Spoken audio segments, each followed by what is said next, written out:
कुछ वैष्णव ब्रज यात्रा करने के लिए आए, 84 कोस की यात्रा। और उस समय की बात है जब गाड़ी साधन नहीं थे, महीनों लगे पहले तो वृंदावन आने में, और फिर वृंदावन से 84 कोस यात्रा करी। तो 84 कोस यात्रा करने के बाद गोपाल जी का मंदिर था वृंदावन में, गोविंद देव जी के पास। वहां रात्रि सब लोग आकर के अपनी यात्रा विश्राम किए। अब कल सबको वापस उड़ीसा निकलना था, तो रात में सब एक दूसरे को गले मिल रहे थे, सब एक दूसरे को धन्यवाद कह रहे थे, बढ़िया यात्रा हमारी पूरी हो गई। उस यात्रा में एक वयोवृद्ध थे, उन वयोवृद्ध की एक युवा लड़के ने बड़ी सेवा करी थी। तो वो वयोवृद्ध इतने प्रसन्न होकर उस बालक को हृदय से लगा, तेने मेरी बड़ी सेवा करी, तू चल मेरे साथ वापस, मेरी नातनी तेरे बराबर की है, उसी से तेरा ब्याह कराऊंगा मैं, बड़ी सुंदर है, उससे तेरा ब्याह होगा, और तू चल वापस, तेरे को उपहार में मैं अपनी नातनी से ब्याह कराऊंगा।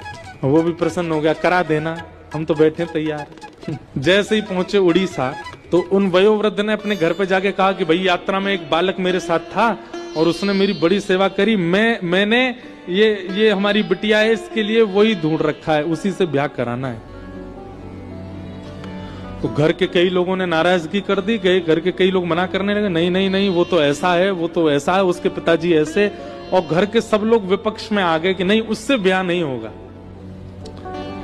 अब वो बालक दूसरे दिन आ गया, बोला आपने कहा था ब्याह का कुछ, मैं अपने परिवार को लेके आया हूं, आप बात कर लीजिए, ब्याह कर लीजिए। अब वो वयोवृद्ध जो थे बेचारे, अब वो क्या करें, उन्होंने कहा कि तू पागल है क्या, मैंने ऐसा थोड़ी कहा था, अपने मन से कुछ भी बना रहा है, ये सब बातें फिजूल की कर रहा, मैंने कोई ब्याह की बात नहीं करी इससे।